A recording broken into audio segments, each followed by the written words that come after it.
Good morning बच्चों। Last time हमारा capital structure over हुआ था बच्चों चैप्टर। आज हम करेंगे कैपिटल बस्टिंग।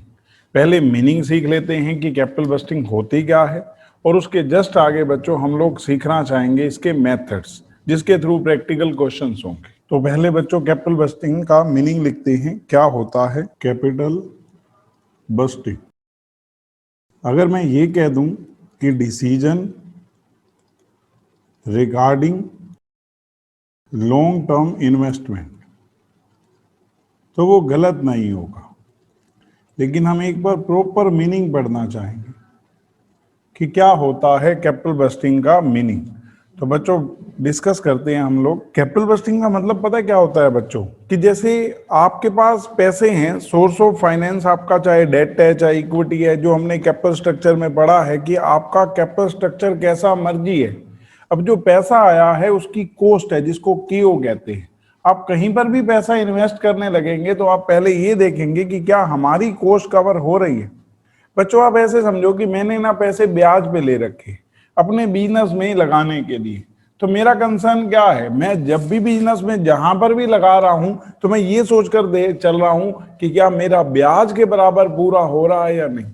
अगर मैंने 12% ब्याज पे पैसे ले रहे हैं और जहां मैंने लगाए हैं वहां 10 या 8% में अर्न कर रहा हूं, तो आप समझो मुझे नुकसान तो नेचुरल है। तो मेरे को वहां लगाती बार पहले तो यही कंसर्न है कि मेरा 12% तो मिनिमम रिटर्न आना चाहिए। और अगर मान लो 2 प्रोजेक्ट है और दोनों का रिटर्न 12% से ज्यादा है और म्यूचुअली एक्सक्लूसिव है, मैं कोई एक एक्सेप्ट कर सकता हूं, तो मुझे कौन सा एक्सेप्ट करना चाहिए? क्योंकि ये डिसीजन आपके फ्यूचर के रिगार्डिंग है। आप आज पैसा लगाएंगे और वो आपको फ्यूचर में इंस्टॉलमेंट में मिलना है विद रिटर्न। तो आपको ये समझना है कि अगर आपका कैपिटल बस्टिंग के थ्रू जो डिसीजन होगा उसका आपकी फर्म के ऊपर लॉन्ग टर्म बेसिस पर इफेक्ट आने वाला है। क्यों?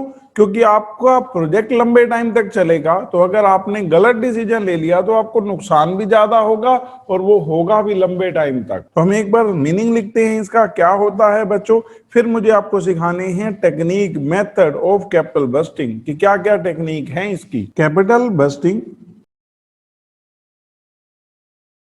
Refers to decisions relating to proposed long-term capital outlays। जो आपका भी पैसा लगना है बच्चों लंबे टाइम के लिए, it is a formal process undertaken by the firm. मतलब आप ये समझो कि हम जो कैपिटल बस्टिंग टेक्निक में आपको सिखाएंगे ना बच्चों, एफिशिएंटली पैसा कैसे इन्वेस्ट करते हैं वो सिखाना है। तो हम वही लिखेंगे, टू एफिशिएंटली इन्वेस्ट फंड्स। बच्चों जो ये हमारा कैपिटल बस्टिंग है ना, ये नहीं बताता कि कहां से आप पैसे लगाओ, ये बताता है कि आप पैसे लगाओ कहां। Long term activities in anticipation of expected flow of future benefits over a number of years। मतलब आप नॉर्मल वे में समझो बच्चों कि इसका काम यही है कि आपने जो डिसीजन लेना है वो लॉन्ग टर्म इन्वेस्टमेंट के ऊपर लेना है, क्योंकि वो लंबे टाइम के लिए होनी है। The capital budgeting decision have innumerous impact on the firm on a long term basis. बच्चों इसका ना बहुत ज्यादा इफेक्ट रहता है। और मैं आपको ना ऐसे बताता हूं, basic features of capital budgeting decision. जो ये आप लॉन्ग टर्म डिसीजन लेते हो ना, वन बाय वन बच्चों बनाकर लिखते हैं कि क्या क्या रहता है। पहले नंबर पे तो बच्चों हम लोग ऐसे कहेंगे कि जो हमारे करंट पैसे हैं ना, जो अभी हमारे पास है, उससे हमें फ्यूचर में बेनिफिट मिलेगा एक्सपेक्टेड, जो हम लगा कर चल रहे हैं। तो पहली चीज, कोई भी आप बड़े बिजनेस की बात करो बच्चों, वो यूं ही तो करते हैं, आज पैसा लगा रहे हैं, उनको पता है इसका बेनिफिट हमें लंबे टाइम तक मिलेगा, फ्यूचर में मिलेगा। तो आप लिख सकते हो, current funds are exchanged for future benefits. ये पहली आप इसकी फीचर कह सकते हो। दूसरी फीचर कह सकते हो कि हमारा लॉन्ग टर्म के लिए पैसा लग रहा है, investment in long term activities. और तीसरे नंबर पे आप यूं भी कह सकते हो बच्चों कि जो हमारे को उस लॉन्ग टर्म एक्टिविटी से बेनिफिट मिलना है वो कई सालों तक मिलना है। तो आप ऐसे लिखेंगे, future benefits accrue to firm over a number of years। ऐसे करके आप लिखेंगे बच्चों। बहुत है ये बात समझने के लिए कि पैसा आय लगाएंगे, एक तो लंबे टाइम के लिए लग रहा है और हमें उससे लंबे टाइम तक बेनिफिट मिलेगा। ईयर जीरो में हमारी आउटफ्लो होगी, ईयर जीरो का मतलब प्रेजेंट, एट प्रेजेंट, और ईयर 1 2 3 से ऐसे करके हमें क्या मिलेंगी, इनफ्लोस। अब बच्चों आपको डिसीजन के लिए पहले इसकी टेक्निक समझनी है। आप टेक्निक कह सकते हो, आप मेथड कह सकते हो। Techniques, methods of capital bursting. बच्चों बहुत पुराने टाइम से चल रहा है कैपिटल बस्टिंग, तो इसलिए इसके मेथड को ना दो कैटेगरी में बांट रखा है। एक है ट्रेडिशनल मेथड्स। उनको ट्रेडिशनल क्यों कहते हैं आप समझना, मॉडर्न मेथड उनसे कैसे अलग है। ट्रेडिशनल मेथड में ना नॉन डिस्काउंटिंग टेक्निक है। अब ये नॉन डिस्काउंटेड क्या होता है मैं समझाता हूं आपको बच्चों। हम लोग ना टाइम वैल्यू ऑफ मनी का एक चैप्टर पढ़ते हैं फाउंडेशन में मैथमेटिक्स के अंदर। तो बच्चों वहां हम ये सीखते हैं कि जो पैसा है ना वो क्योंकि रिटर्न देता है, तो जब आप कहीं पर भी पैसा लगाते हैं तो आप पहले ये समझ कर चलते हैं कि आपको वहां से रिटर्न कितना आ रहा है। मतलब मैं आपको ऐसे एग्जाम्पल के थ्रू समझाता हूं नॉन डिस्काउंटेड कैसे अलग नहीं करता। मैंने आपको 5 ईयर बोले और मैंने आपको उसके प्रॉफिट्स बता दिए।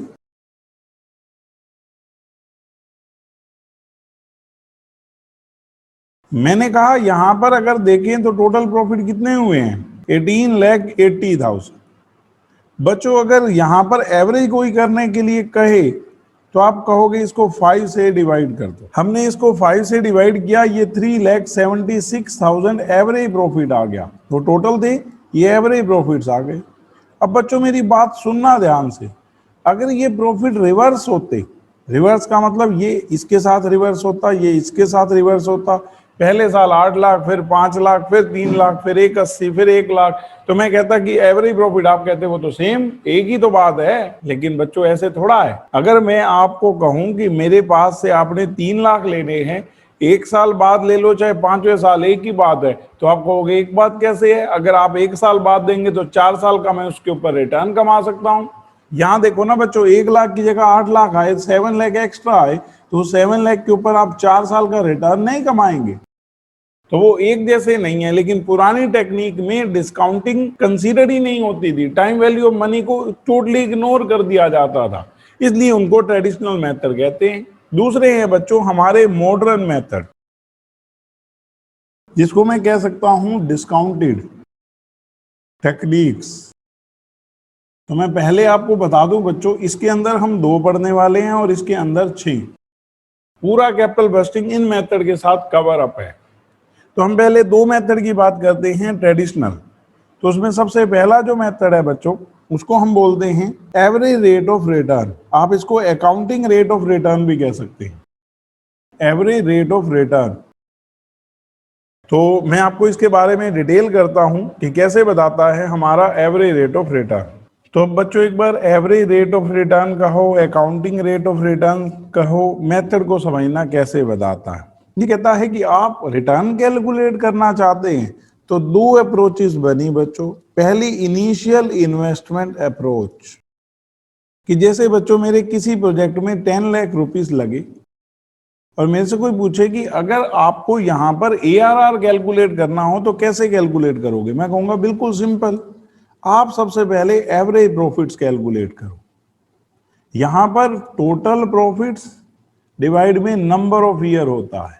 मैं लिख देता हूं आफ्टर टैक्स। वैसे जहां प्रॉफिट वर्ड लिखते हैं ना हम लोग बिजनेस का, तो वो आफ्टर टैक्स ही होता है, लेकिन फिर भी मैंने कन्वीनियंट के लिए लिख दिया। प्रॉफिट का मतलब होता है सारे खर्चे घटाने के बाद, चाहे वो कोई भी हो, टोटल प्रॉफिट अपॉन में नंबर ऑफ ईयर्स, जितने साल हैं ये, तो उससे क्या होगा बच्चों, हमारे एवरेज प्रॉफिट आ जाएंगे। अब आपने दूसरे नंबर पे क्या करना है, ARR कंप्यूट करना है, अकाउंटिंग रेट ऑफ रिटर्न। तो आप कहोगे simple formula, average profits upon में initial investment, average profit upon में इनिशियल इन्वेस्टमेंट, और परसेंटेज के लिए लिखना है तो इनटू 100 कर देंगे। लेकिन बच्चों इसके साथ ना एक ड्रॉबैक जुड़ा है। इस मेथड जो सा हमने नॉन डिस्काउंटेड तो ये है ही है, एवरेज प्रॉफिट ले रहा है तो प्रॉफिट चाहे कैसे मर्जी आगे पीछे हो, इनको कोई फर्क नहीं है। इसके साथ एक ड्रॉबैक और जुड़ा है इनिशियल इन्वेस्टमेंट अप्रोच के साथ। बच्चों मैंने अभी वर्ड बोला कि यहाँ प्रॉफिट है सारे खर्चे घटाने के बाद। आप ना मेरी बात को सुनना ध्यान से। एक बिजनेसमैन है, वो कहता है कि मैं ना 10 लाख की मशीन लाया हूं, और उस मशीन की जो आउटपुट आ रही है ना, वो उस आउटपुट से मुझे ईयरली 1,50,000 का एवरेज प्रॉफिट हुआ है। और मैंने कहा मशीन की लाइफ, कहता है 5 साल। मैंने कहा 5 साल बाद मशीन, कहता है 0। तो मैंने कहा वो 10 लाख गए भी तो सही। कहते है कैसी बात करते हो, मैंने डेप्रिसिएशन नहीं घटाया प्रॉफिट में से। तो अब यहाँ एक चीज आई बच्चों, कंसीडर हुई कि अगर आपने ईयर 0 में अभी 10 लाख रुपए लगाए हैं, इन्वेस्टेड 10 लाख रुपीस, और पहले साल के एंड में आपने 2 लाख डेप्रिसिएशन क्लेम कर लिया, तो वो 2 लाख तो आपके कैश हो गए। आप कहोगे कैसे, मैंने कहा सिंपल सी बात है, प्रॉफिट निकालती बार 2 लाख घटाए। कहता है हाँ। मैंने कहा किसी को दिए, कहता है नहीं। मैंने कहा किसके पास है वो, आपने कहा मेरे पास है। तो एक तरह से मशीन का 2 लाख का पोर्शन जिसको आपने डेप्रिसिएशन के तौर पर चार्ज किया है, कैश हो गया ना आपका प्रॉफिट की फॉर्म में। आपने कहा हाँ हुआ है। जब हम कैश फ्लो स्टेटमेंट बनाते हैं बच्चों, इसलिए तो डेप्रिसिएशन को रिटर्न ऐड करते हैं, क्योंकि वो कहीं आउटफ्लो थोड़ा हो रहा है। आपने प्रॉफिट में से तो घटा दिया, लेकिन वो तो आपके पास ही कैश आया। तो उसने कहा हाँ ये 2 लाख तो मेरे पहले साल के एंड में एक तरह से वापस आ गए, क्योंकि 150 प्रॉफिट है, 2 लाख डेप्रिसिएशन है, तो आपकी कैश इनफ्लो तो 350 हुई। तो क्या पहले साल के एंड में 8 लाख इन्वेस्टमेंट नहीं हुई? कहता हाँ 8 लाख हुई। तो मैंने कहा उससे नेक्स्ट ईयर फिर? कहता फिर तो 6 लाख, 2 लाख अगले साल भी डेप्रिसिएशन चार्ज कर लिया था। मैंने कहा उससे नेक्स्ट ईयर? कहते उससे नेक्स्ट ईयर 4 लाख। मैंने कहा उससे नेक्स्ट ईयर 2 लाख। और मैंने कहा 5वें साल के एंड में, कहता है 0 हो ही गई, खत्म, पहले ही कोई इन्वेस्टमेंट नहीं रही। तो अब यहां बच्चों एक बार आप इसका टोटल करो, 10, 8, 6, 4, 2, 0। तो हमने कहा ये टोटल 30, और ये टोटल मैंने कितनों को ऐड किया है, 6 को। 6 है ना ये टोटल, 1, 2, 3, 4, 5, 6। मैंने डिवाइड किया तो मैंने कहा कि आप जिसको 10 लाख इन्वेस्टमेंट कह रहे हो, वो आपकी 10 लाख थोड़ा है, वो तो सिर्फ 5 लाख है। तो दूसरी यहीं पर टेक्निक डेवलप हुई, उसने टाइम वैल्यू ऑफ मनी को तो कंसीडर नहीं किया, लेकिन उसने इन्वेस्टमेंट को एवरेज कर दिया बच्चों। तो उसको हम एवरेज इन्वेस्टमेंट अप्रोच कहते हैं। अगर कुछ भी नहीं लिखा होगा क्वेश्चन में, तो आप दोनों अप्रोचेस से करके आओगे, और अगर स्पेशली लिख रखा है कि इस पर्टिकुलर अप्रोच से करना है, तो फिर उसी से करना है। आपने एक बात याद रखनी है बच्चों, यहां पर अगर कोई स्क्रैप वैल्यू नहीं है, लास्ट में 0 आ गई, एवरेज अपना काम करेगा। एवरेज निकाला कैसे जाता है, आप कहोगे इन सबको ऐड कर दो, तो इसका एक शॉर्टकट फॉर्मूला होता है बच्चों एवरेज इन्वेस्टमेंट का। आपको इतना कुछ करने की जरूरत नहीं है। Initial investment plus salvage value, जो जनरली 0 होगी, कुछ और हुई तो वो भी अपने आप में सेटिस्फाई करता है, अपॉन में 2। तो इससे आपकी एवरेज इन्वेस्टमेंट आएगी। एक बार एज्यूम करके आपको समझाता हूं बच्चों, समझ आ जाएगा। मान लो 1 लाख रुपए साल्वेज वैल्यू होती, तो फिर मेरे को आता है कि 10 लाख प्लस 1 लाख 11 लाख डिवाइड में 2, 5.5 लाख। एक बार प्रूव करके दिखाओ। तो बच्चों मैं कर रहा हूं प्रूव, देखना।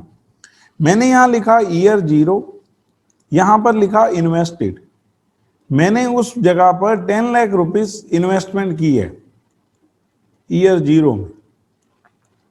अब अगर 1 लाख रुपए साल्वेज वैल्यू है, 5 साल लाइफ है, तो आप कहोगे ईयरली डेप्रिसिएशन 1,80,000।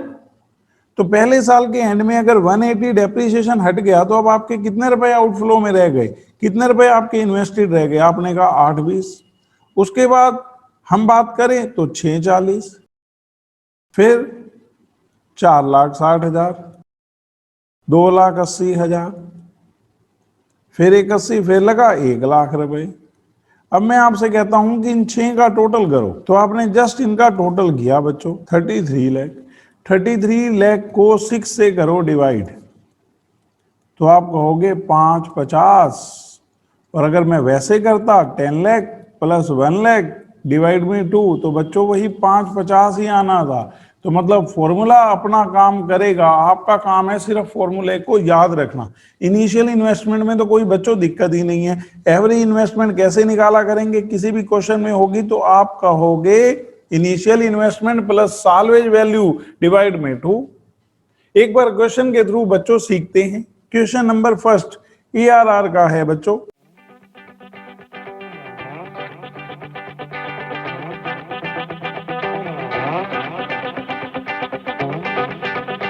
क्वेश्चन फर्स्ट में कहता है बच्चों, G limited is considering the purchase of a machine for 8 lakh having useful life 5 year. It is expected to generate profit after tax during 5 years as follows: 80, 120, 150, 1 lakh and 50,000 respectively. Machine has nil realizable value after 5 years. Calculate accounting rate of return. बच्चों एक बात समझना ध्यान से, आपको जो ARR निकालना है इसने अप्रोच तो बताई ही नहीं, तो हमें फिर करना कैसे? हम कहेंगे दोनों से। यहां अगर मैं देखूं तो मशीन की नील रियलाइजेबल वैल्यू है, जिसको साल्वेज वैल्यू कहते हैं बच्चों, वो 0 है। तो उस केस में हम लोग दोनों तरह से करेंगे। पहले तो अभी देखो, पहले बच्चों आपका काम है एवरेज प्रॉफिट निकालना, क्योंकि वो दोनों में सेम है। तो हम कहेंगे टोटल प्रॉफिट्स अपॉन में टोटल नंबर ऑफ ईयर्स या नंबर ऑफ ईयर्स। यहां टोटल प्रॉफिट किया बच्चों 80 plus 120 2 lakh plus 150 350 plus 1 lakh 450 plus 5 450 plus 50,000 5 lakh upon में बच्चों 5 इयर्स। तो ये 1 लाख आपका एवरेज प्रॉफिट आ गया। अब आ जाओ आप पहले नंबर पे, इनिशियल इन्वेस्टमेंट अप्रोच। आप बच्चों इनिशियल इन्वेस्टमेंट देखो, हमारी है 8 लाख, फॉर्मूले में पुट कर दिया एवरेज प्रॉफिट अपॉन में इनिशियल इन्वेस्टमेंट, और परसेंटेज के लिए हम 100 यूज करते हैं, लिखने की नीड नहीं है। 12.5%। सेकंड है एवरेज इन्वेस्टमेंट अप्रोच, तो उसके लिए पहले आपको एवरेज इन्वेस्टमेंट चाहिए। हमने एवरेज इन्वेस्टमेंट लिखी, कैसे कैलकुलेट होगी? आप कहेंगे इनिशियल इन्वेस्टमेंट जो आपकी शुरू में लगी है प्लस साल्वेज वैल्यू, आप कहोगे वो तो है ही नहीं, नहीं है तो 0 लिख देना, अपॉन में 2। इनिशियल इन्वेस्टमेंट हमारी 8 लाख, साल्वेज वैल्यू 0 डिवाइड में 2 4 लाख। अब बस आपका काम है पुट करना ARR। हम कहेंगे एवरेज प्रॉफिट अपॉन में एवरेज इन्वेस्टमेंट, एवरेज प्रॉफिट्स उसमें इनिशियल इन्वेस्टमेंट बाय में क्या था, यहां एवरेज इन्वेस्टमेंट। आप अगर देखेंगे जब साल्वेज वैल्यू 0 होती है ना, तो एवरेज इन्वेस्टमेंट इनिशियल इन्वेस्टमेंट का हाफ हो जाता है, क्योंकि यहाँ 0 ऐड हुआ। तो वो एवरेज प्रॉफिट बच्चों 1 लाख, एवरेज इन्वेस्टमेंट 4 लाख, तो ये सीधा उससे डबल आ गया, और ये एक्यूरेट है, ये एक्चुअल में आपने कमाया है। लेकिन इसका ड्रॉबैक क्या है कि जब आप एवरेज प्रॉफिट निकाल रहे थे तो आपने टाइम वैल्यू ऑफ मनी तो कंसीडर ही नहीं किया। जो प्रॉफिट आपके ऐसे हैं 80, 120, 150, 1,50,000, अगर इसकी जगह सबसे पहले ईयर 150 होता, अगले साल 120, फिर 1 लाख, फिर 80, फिर 50, या उसकी बजाय पहले 50 फिर 80, इसमें कोई अंतर ही नहीं आता। क्यों? क्योंकि ये डिस्काउंटिंग ही नहीं करता। डिस्काउंटिंग का मतलब इनको पता ही नहीं है कि पैसों की टाइम वैल्यू ऑफ मनी भी कोई चीज होती है। टाइम वैल्यू ऑफ मनी को बच्चों कंसीडर करना होता है। अभी जैसे देखो question number second, a project requiring an investment of 10 lakh and it yield profit after tax and depreciation which is as follows. ये बच्चों प्रॉफिट आफ्टर टैक्स टोटल करके भी दे रखे हैं 460। Suppose further date at the end of 5 year plant and machinery of project can be sold. Salvage value दे दी बच्चों 80,000। आपसे पूछा है एवरेज रेट ऑफ रिटर्न। अब बच्चों अगेन देखो, अब मुझे ARR निकालना है। मेरे को बताया तो नहीं किस अप्रोच से करना है, तो मेरे को दोनों अप्रोच से करना पड़ेगा। इनिशियल इन्वेस्टमेंट कितनी है 1080, एवरेज प्रॉफिट तो बच्चों टोटल प्रॉफिट को 5 से डिवाइड करेंगे एवरेज आ जाएगा, और साल्वेज वैल्यू कितनी है 80,000। तो एक बार स्टार्ट करते हैं। क्वेश्चन सेकंड, हमने बच्चों ऐसे किया, एवरेज प्रॉफिट्स हमारे ना ऐसे कंप्यूट होंगे, टोटल प्रॉफिट 460 डिवाइड में 5 इयर्स तो 92,000। अब आप कहोगे पहले नंबर पे इनिशियल इन्वेस्टमेंट अप्रोच, तो इनिशियल इन्वेस्टमेंट देखो ना बच्चों कितनी है। हम कहेंगे इनिशियल इन्वेस्टमेंट वो तो 10 लाख दे रखी है, बस इसमें फॉर्मूला अप्लाई हो जाता है, ARR एवरेज प्रॉफिट्स अपॉन में इनिशियल इन्वेस्टमेंट, और परसेंटेज में लिखना हो तो इनटू 100, 92,000 अपॉन में 10 लाख, 9.2%। अब बच्चों एक बार सेकंड नंबर पे आते हैं, average investment approach. Average investment, initial investment plus salvage value upon में 2। अगर हम देखें बच्चों तो initial investment 10 lakh, salvage value 80,000 divide में 2, तो ये 5,40,000। अब बच्चों पुट कर देते हैं, ARR आप कहेंगे एवरेज प्रॉफिट अपॉन में एवरेज इन्वेस्टमेंट्स, तो एवरेज प्रॉफिट कितने हैं हमारे 92,000, एवरेज इन्वेस्टमेंट 5,40,000, परसेंटेज में कर रहा हूं बच्चों 17.04% हो गया। ऐसे करना है। ये हमारी बच्चों पहली टेक्निक हो गई जिसको average rate of return, accounting rate of return कहते हैं, जिसकी दो अप्रोचेस होती हैं, दोनों हमने सीख ली। अब मैं सेकंड आपको ट्रेडिशनल मेथड करा रहा हूं। ये जो हमारा सेकंड ट्रेडिशनल मेथड है इसका नाम है पे बैक पीरियड मेथड। बच्चों ट्रेडिशनल मेथड है तो आप समझो टाइम वैल्यू ऑफ मनी को तो इग्नोर करता ही करता है, ये तो रिटर्न को भी इग्नोर करता है। ये मेथड की एप्लीकेबिलिटी नहीं हो सकती। हाँ, मॉडर्न में इसी को इंप्रूव करके एक मेथड बना हुआ है discounted pay back period method. हाँ, वो बहुत इफेक्टिव है, लेकिन अगर आप मान लो आप ना तो टाइम वैल्यू ऑफ मनी को समझते हो ना ही रिटर्न को, तो उस केस में आप इस मेथड को किस केस में लगाते हो? जैसे मान लो मेरे पास बच्चों एट प्रेजेंट 10 लाख रुपए और हमने कोई मशीन परचेज करनी है जिसकी एक्सपेक्टेड डेट है 2 इयर्स आफ्टर कि वो उस कंपनी ने हमें डिलीवरी देनी है और हमें at the time of delivery payment करनी पड़ेगी।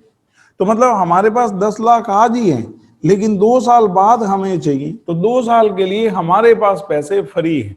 हम किसको किसी ऐसी जगह इन्वेस्ट नहीं कर सकते जहां पर ये 2 साल के बाद हमें अवेलेबल नहीं होंगे, लंबे टाइम बाद होंगे। मतलब रिटर्न हमारे लिए मैटर ही नहीं करता और टाइम वैल्यू ऑफ मनी भी हम कंसीडर नहीं करते। तो मैं ये जानना चाहता हूं कि फिर पे बैक पीरियड में कैसे कंप्यूट होगा। आपने मेरे को 5, 6, 7 कई सारे प्रोजेक्ट बताए कि ए ये है, B C D E 5-6 project बता दिए। तो मैं हर प्रोजेक्ट में पता क्या निकालता हूँ, पे बैक, मेरे पैसे कितने टाइम में वापसी आ जाएंगे। जिस प्रोजेक्ट में सबसे शॉर्ट टाइम में पैसे वापसी आएंगे मैं उसको प्रेफर करूंगा, लेकिन जो मेरा स्टैंडर्ड पे बैक पीरियड मुझे चाहिए 2 साल, उससे ज्यादा अगर किसी में टाइम लगता है तो फिर तो मैं उसमें कभी नहीं लगाऊंगा। आप समझो कि मेरे लिए उस 10 लाख का उस पर्टिकुलर टाइम पे होना जरूरी है, तो वहां हम पे बैक पीरियड यूज करते हैं। तो क्वेश्चन आता है कि इसमें फिर कैसे कैलकुलेट करेंगे। बच्चों यहाँ ना एक टर्म यूज होगी और आगे वालों में तो सब में CFAT, इसको बोलते हैं cash flow after tax. Actual में हम लोग ये वर्ड यूज करेंगे net profit after tax but before depreciation. कहने का मतलब जो नेट प्रॉफिट आपका आफ्टर टैक्स होगा ना, उसमें डेप्रिसिएशन वापस ऐड कर दोगे। क्वेश्चन आता है क्यों? तो वो कहते हैं आप ही तो कह रहे थे कि डेप्रिसिएशन के पैसे आपके कहीं नहीं गए, वो आपके प्रोजेक्ट से बाहर आ गए। तो हम कैश फ्लो के अकॉर्डिंग देखना चाहते हैं कि ये 10 लाख कब वापसी आ जाएंगे। ऐसे है ना बच्चों, आप मुझे कहो कि मैंने एक ऐसे प्रोजेक्ट में पैसा लगाया जिसकी लाइफ 5 ईयर्स है। मैंने कहा ठीक है। आपने कहा वहां से पहले साल प्रॉफिट आए हमें 180। तो मैंने आपसे कहा कि मुझे प्रॉफिट में इंटरेस्ट नहीं है, मुझे ये बताओ कि मेरे टोटल पैसे वापसी कितने आए। तो आपने कहा 2 लाख आपने डेप्रिसिएशन चार्ज किया था, तो 380 पहले साल आ गए। अगले साल मान लो बच्चों आप मेरे को कहते हो 2.5 लाख प्रॉफिट हुआ, तो मैं 2 लाख ऐड करके 450। इसका रिजल्ट पता क्या हो रहा है, इस दोनों का टोटल कर दो, 2 साल में आपके इतने पैसे प्रोजेक्ट से बाहर आ गए। इसी तरह तीसरे साल डेप्रिसिएशन को क्यों मैं वापस ऐड कर रहा हूं, क्योंकि जैसे मेरा प्रॉफिट वहां से आ रहा है वैसे मेरा डेप्रिसिएशन जो मैं चार्ज कर रहा हूं वो भी मेरा प्रोजेक्ट से बाहर आ रहा है। In the sense machine cash की फॉर्म में कन्वर्ट होती जा रही है। तो हम इसको कंसीडर करते हैं पे बैक निकालने के लिए, और आगे वाले मॉडर्न मेथड में इसको शॉर्ट में क्या बोलते हैं, CFAT। तो अभी सुनना बच्चों कैसे करेंगे। First, when annual CFAT are equal, जो आपको हर साल CFAT होता है ना, मान लो आप किसी ऐसे प्रोजेक्ट में लगा रहे हो जहां हर साल प्रॉफिट एक जैसा है, डेप्रिसिएशन आपने स्ट्रेट लाइन मेथड से लिया है, तो एनुअल CFAT इक्वल हो गए। अब आपको हर साल प्रोजेक्ट से मान लो बच्चों 4 लाख बाहर आ रहे हैं, आप मेरे से कहते हो कितने टाइम में हमारे 10 लाख रुपए वापिस ही आ जाएंगे, तो मैं कहूंगा 10 लाख को 4 लाख से डिवाइड कर दो, 2.5 साल में आपके पैसे आ जाएंगे। तो इसका मतलब मैंने पे बैक पीरियड कैसे कैलकुलेट किया, आपने कहा सेम ऐसे, नॉर्मली बच्चों ऐसे। पे बैक पीरियड आपने कहा इनिशियल इन्वेस्टमेंट जो आपकी लगी है उसको एनुअल CFAT से कर दो डिवाइड,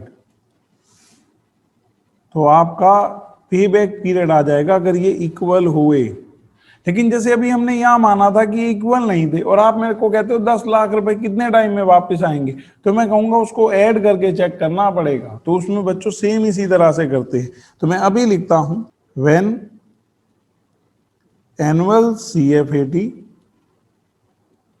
आर नॉट इक्वल, जब ये इक्वल नहीं होते, pay back period is the period during which payback period is the period during which our cumulative CFAT will become equal to initial cash outflow. जो आपकी शुरू में आउटफ्लो है ना उसके बराबर हो जाती है initial cumulative CFAT, initial cash outflow के बराबर हो जाती है। कैसे, एक बार एग्जांपल से समझते हैं, जब इक्वल है जब अनइक्वल है। तो बच्चों क्वेश्चन नंबर 3, कैलकुलेट पे back period in the following cases, project A B C। बच्चों सब में इनिशियल कैश आउटफ्लो दे रखी है जो आपकी ईयर 0 में इन्वेस्टमेंट होनी है, annual cash inflow after tax जिसको CFAT कहते हैं। इनफ्लो का मतलब यही है ना कि पैसे आ रहे हैं। ये आपका 1 लाख 1 लाख 1 लाख लाइव प्रोजेक्ट की कितनी है, ये पे बैक पीरियड में कंसीडर नहीं होता। पे बैक पीरियड का मतलब होता है आपके पैसे कितने टाइम में वापसी आ जाएंगे। जैसे यहाँ 4 लाख लगे हैं, लाख लाख रुपए करके वापसी आ रहे हैं, तो मैं कहूंगा 4 साल। तो बस बच्चों आपके जब एनुअल CFAT इक्वल हो तो सीधा फॉर्मूला लगाना होता है, तो लगाते हैं। हम क्वेश्चन को स्टार्ट ऐसे करेंगे, टेबल बनाएंगे उसमें जल्दी हो जाएगा, लेकिन ऊपर लिख लेते हैं पे back period annual CFAT equal है आपके, तो आप लिखेंगे इनिशियल कैश आउटफ्लो। हम लोग इन्वेस्टमेंट बोलते हैं, मैंने इसलिए लिखा है क्योंकि क्वेश्चन में इनिशियल कैश आउटफ्लो ही लिखा हुआ है। अपॉन में एनुअल CFAT कैश इनफ्लो। तो आप ये टेबल के थ्रू तीनों केसेस में जो आपका प्रोजेक्ट A है, B है, C है, पे बैक पीरियड निकाल देंगे। तो हमने यहां लिखा A B C। बच्चों आप यहां देखो इनिशियल कैश आउटफ्लो, तो यहां 4 लाख है, 350, 2,80,000। क्वेश्चन जैसे इन्होंने डिजाइन कर रखा है, एनुअल CFAT सब केसेस में बराबर है, 1 लाख 1 लाख 1 लाख। अब आपको कैलकुलेट करना है पे बैक पीरियड की हमारे पैसे कितने टाइम में वापसी आ जाएंगे। हम कहेंगे पे back period initial cash outflow upon में एनुअल CFAT। तो हमने किया 4 लाख को 1 लाख से डिवाइड, 350 को 1 लाख से डिवाइड और 2,80,000 को 1 लाख से डिवाइड। एक बार करते हैं बच्चों, 4 इयर्स, यहां पर 3.5 इयर्स और यहां पर 2.8 इयर्स। हो गया बच्चों, बस हमारे को पे बैक पीरियड निकालने के लिए कहा था, हमने निकाल दिया। ऐसे कैलकुलेट करते हैं। जब एनुअली इक्वल होता है ना, फिर तो बच्चों कोई प्रॉब्लम है ही नहीं। और हमें CFAT निकालना भी पड़ सकता है। जैसे आप क्वेश्चन नंबर 4 में देखो, इसमें ना आपको कहता है manufacturing company want to replace the manual operation by new machine.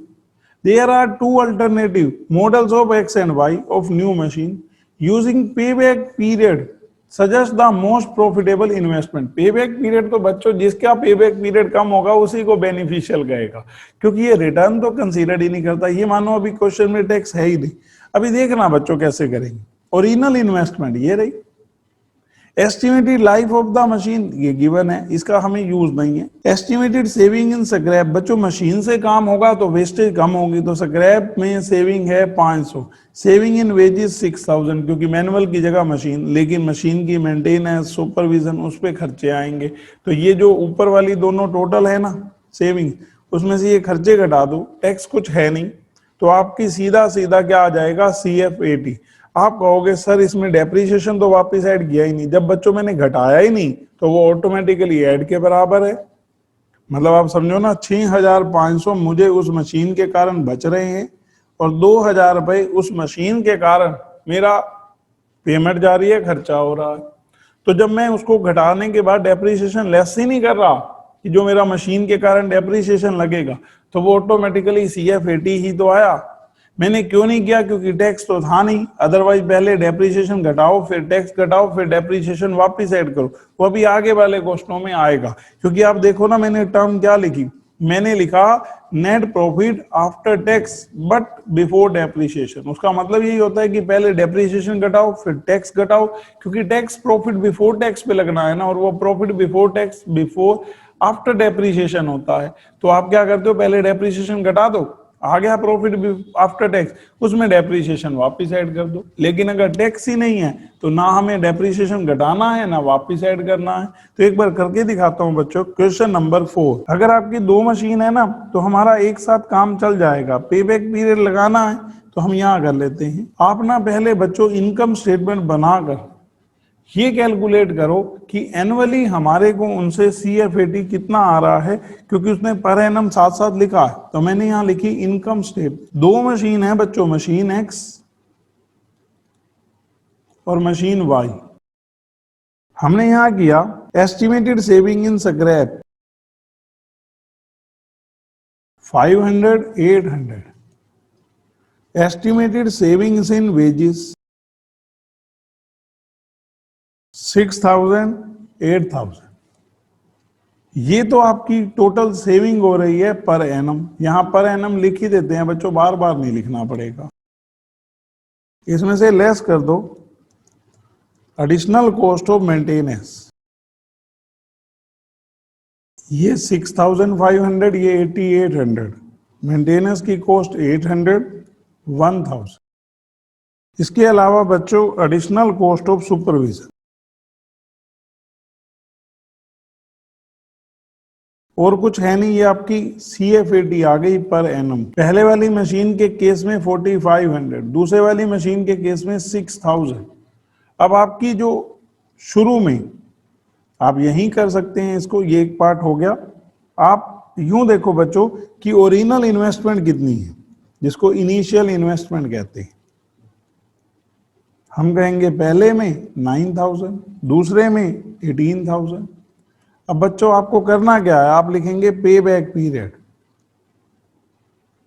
Initial investment upon में, एक तरह से अलग हो गया हमारा एनुअल CFAT जो ऊपर हमने निकाला है।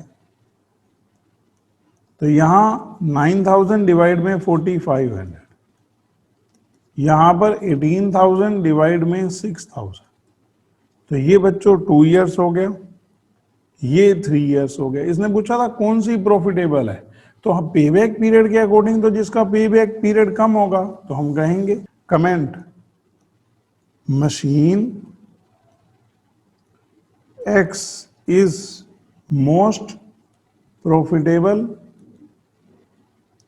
Investment because its payback period is less than payback period of machine Y। ये पेबैक के अकॉर्डिंग बेस्ट है। क्यों करना है बच्चों? अब एक बार बच्चों क्वेश्चन नंबर 5 देखो। ABC limited is considering a new 5-year project, it's investment cost annual profit are projected as follows. तो ये बच्चों इन्होंने दे रखे हैं, जैसे इनिशियल इन्वेस्टमेंट है 250, एनुअल प्रॉफिट गिवन है। अब बच्चों ये प्रॉफिट है तो यहाँ कहने की जरूरत नहीं है कि आफ्टर डेप्रिसिएशन है, प्रॉफिट वर्ड यूज ही हमारा डेप्रिसिएशन टैक्स सबके बाद है। Residual value at the end of project is expected to be 40,000। जो साल्वेज वैल्यू है ना वो है 40,000। डेप्रिसिएशन आपने लगाया कैसे है? स्ट्रेट लाइन से। और बच्चों बड़ा आसान सा तरीका होता है, जैसे 250 की है उसमें से 40,000 साल्वेज घटा दो, 210 डिवाइड में 5 ईयर यूजफुल लाइफ ईयर का डेप्रिसिएशन आ जाएगा। अब आपसे कहता है calculate ARR using average investment approach और पे back period of the project. तो पहले मैं ARR कंप्यूट कर रहा हूं एवरेज इन्वेस्टमेंट अप्रोच के साथ। तो बच्चों ARR के लिए मुझे चाहिए क्या? आप कहोगे सर पहले एवरेज प्रॉफिट और फिर एवरेज इन्वेस्टमेंट। तो करते हैं बच्चों। अगर आप मुझे इन 5 ईयर्स के प्रॉफिट ही दे देंगे तो मैं कहूंगा इन 5 साल के प्रॉफिट का टोटल करो, 5 से कर दो डिवाइड, आपके क्या आ जाएंगे? Average profits. तो हमने किए average profits 40, 30, 70 plus 20, 90 plus 10 plus 10, 1,10,000 5 years का। तो आपके एवरेज प्रॉफिट आ गए 22,000। अब एवरेज इन्वेस्टमेंट कैसे कैलकुलेट होगी? हम कहेंगे initial investment plus salvage value जो कि 40,000 बताई है अपॉन में 2, 1,45,000। अब पुट कर दो ARR एवरेज प्रॉफिट अपॉन में एवरेज इन्वेस्टमेंट, परसेंटेज में लिखना है तो इनटू 100। तो बच्चों इसको कंप्यूट कर रहे हैं तो 15.17%। अब दूसरे नंबर पे पे बैक पीरियड। आप कहोगे सर पे बैक पीरियड के लिए तो आपको CFAT चाहिए, तो कोई मुश्किल बात थोड़ा है बच्चों। मेरे पास ईयर के प्रॉफिट है आफ्टर टैक्स, सिर्फ डेप्रिसिएशन वापिस ही तो ऐड करना है। तो मैंने यहां लिखा ईयर। तो बच्चों यहां पर डेप्रिसिएशन आपका ईयरली सेम है। कैसे कैलकुलेट हुआ? आप कहोगे 250 की इन्वेस्टमेंट, 40,000 साल्वेज वैल्यू लेस कर दो तो 210 डिवाइड में 5, 42,000। आप इस प्रॉफिट आफ्टर टैक्स में डेप्रिसिएशन ऐड कर दो CFAT। इसको आप 1 कहो, इसको 2, ये 1 प्लस 2 तो 82,000, 72,000, 62,000, 52,000, 52,000। ये बच्चों आपके CFAT हैं। प्लस में आप कहोगे कि 5वें साल में साल्वेज के 40,000 भी आ जाएंगे तो 92,000। ये समझे ना बच्चों, साल्वेज वाला पैसा भी तो वापसी आएगा ना। तो आप कहोगे 5 साल बाद जब मशीन बिक जाएगी तो 40 की वो बिकेगी तो 40 वो भी आएंगे। अब आप मेरे से कहते हो कि ये बता सकते हो हमारे जो 250 है वो कितने साल में वापसी आ गए। तो मेरे को कैलकुलेट करना है क्यूमुलेटिव CFAT। इस क्यूमुलेटिव CFAT के बाद मैं बता सकता हूं कि मेरे पैसे कितने टाइम में, जैसे मैंने यहां किया 82, इसमें 72 ऐड किया 154, 2,16,000, 268 और इसमें 92,000 ऐड कर दूं तो 360।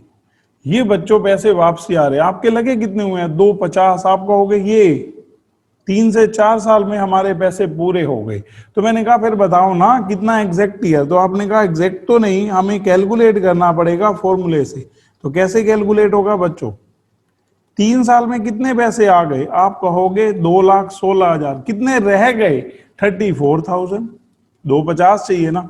उस पूरे साल में कितने पैसे आए? 52,000। तो साल का कितना टाइम लगा होगा?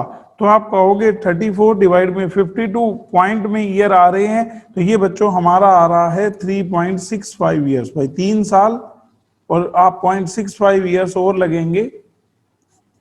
0.65 ईयर्स को अगर मंथ में कैलकुलेट करना चाहूं तो 12 से मल्टीप्लाई करूंगा, नियर अबाउट 8 महीने। तो इतने साल में, इतने टाइम में हमारे पैसे वापसी आ जाएंगे। तो बच्चों क्यूमुलेटिव सीएफएटी निकाल कर अगर वो एग्जैक्ट आउटफ्लो के बराबर ना आए तो वो 2 ईयर बता देगा जिनके बीच में कहीं जाकर आउटफ्लो आएगी आपकी इक्वल। तो आप क्या करेंगे, 3 साल जैसे यहाँ है, आप कहोगे 3 साल में 216 आ गए, कितने रहते हैं, बैलेंस अमाउंट रिक्वायर्ड 34, उस पूरे साल में आ कितने रहे हैं 52। तो साल का कितना टाइम लगेगा वो कंप्यूट हो जाएगा। ऐसे करना है बच्चों। अब देखो बच्चों question number 6, net present value. पहले इस मेथड को डिस्कस करते हैं। अभी तक जो हमने मेथड पढ़े हैं वो हैं ट्रेडिशनल मेथड, जिसके अंदर 2 पढ़े हैं बच्चों हमने, और होते भी 2 हैं, average rate of return method और पे बैक पीरियड मेथड। ठीक है, ये 2 मेथड हमने पढ़े हैं। अब हमने क्या पढ़ना है बच्चों, मॉडर्न मेथड। उसमें सबसे पहले ये ना डिस्काउंटेड टेक्निक है। डिस्काउंटेड का मतलब होता है कि जब भी पैसे बाहर आएंगे ना प्रोजेक्ट से, एक तो हम हर किसी क्वेश्चन में सीएफएटी को कंसीडर करेंगे। सीएफएटी का मतलब होता है net profit after tax but before depreciation, कि आप प्रॉफिट में से टैक्स घटा दो, डेप्रिसिएशन को वापस ऐड कर दो। इसको हम लोग बोल देते हैं कैश इनफ्लोज। वैसे तो फ्लोज बोलते हैं क्योंकि चाहे नेगेटिव आए पॉजिटिव आए सब कवर आफ्टर टैक्स। अगर लेकिन आपको हर साल मिल रहे हैं पैसे तो इनफ्लो भी लिख सकते हो, तो कैश फ्लो आफ्टर टैक्स। ये क्यों कंसीडर्ड होता है, क्योंकि इसमें दोनों चीजें इंक्लूड है। आपके प्रोजेक्ट से जो पैसे आ रहे हैं तो इसमें ना दोनों चीजें इंक्लूड होती हैं, कि जो प्रिंसिपल अमाउंट भी आ रहा है और जो उसके साथ के रिटर्न भी आ रही है। हम इसको डिस्काउंटिंग कैसे करेंगे वो अभी सिखाऊंगा। पहले मेथड है नेट प्रेजेंट वैल्यू, जिससे रिलेटेड अभी हमने क्वेश्चन करना है। एनपीवी कहते हैं बच्चों। सबसे ज्यादा क्वेश्चन इसी के करेंगे और सबसे ज्यादा इंपॉर्टेंट भी यही ही मेथड है, नेट प्रेजेंट वैल्यू मेथड। अब इसको कैसे कैलकुलेट करते हैं समझाता हूं बच्चों। जैसे मान लो आप मुझे कहते हो कि हमारी जो केओ है, ओवरऑल कॉस्ट ऑफ कैपिटल, मतलब पैसा जिस रेट पर आया है, आपने मुझे बताया कि हमारी केओ 12% है, और आपने मुझे बताया कि प्रोजेक्ट में इनिशियल कैश आउटफ्लो है 10 लाख रुपीस। पहले साल के एंड में सीएफएटी आ रहा है हमारा, एक बार मान लेते हैं बच्चों 2,50,000, क्योंकि इसमें डेप्रिसिएशन इंक्लूड होता है। नेक्स्ट ईयर आपने मेरे को बताया कि हमारा जो सीएफएटी आ रहा है वो 280 आ रहा है। फिर आपने बताया 350, फिर 320, और फिर आपने बताया 240। अब आप मुझे कहते हो कि हमारा जो प्रोजेक्ट है ना उसकी जो कॉस्ट ऑफ कैपिटल है वो 12% है। मैंने कहा समझ गया कि जो पैसे के ऊपर आपको कॉस्ट पड़ रही है वो 12% है। तो बच्चों इसमें ना डिस्काउंटिंग होती है। अब डिस्काउंटिंग कैसे होती है समझना, फिर हम उसी को शॉर्ट में सीखेंगे। डिस्काउंटेड सीएफएटी। मेरे से कोई पूछे कैसे कैलकुलेट होगी, मैंने कहा ये 1 साल बाद 250 आए, इसमें से एक बार आप इंटरेस्ट घटाकर सिर्फ प्रिंसिपल देखो कितना वापसी आया है, 1/1.12 की पावर 1 भी कह सकते हो। इसका मतलब क्या है बच्चों, आज ईयर 0 में अगर 1 रुपया है और 12% इंटरेस्ट का रेट है, रिटर्न का रेट है, तो 1 साल बाद वो 1 रुपया 12 पैसे हो जाएंगे। इसका मतलब 1 साल बाद के 1 रुपया 12 पैसे जो रिटर्न के साथ है वो आज के कितने के बराबर है, आप कहोगे 1 रुपीज के बराबर। और जो 2 साल बाद के 1.12 का स्क्वायर बच्चों, इसी तरह यहां पर 350, 1.12 की पावर 3 एंड सो ऑन, ऐसे चलेगा। तो आप कहोगे सर ये तो बड़ा टफ हो जाएगा, तो इसके लिए ना हम सीधा ही डिस्काउंटिंग फैक्टर कंप्यूट कर लेते हैं। अभी आप ध्यान से समझना बच्चों, डिस्काउंटिंग फैक्टर के ऊपर कैसे निकलता है एट 12%।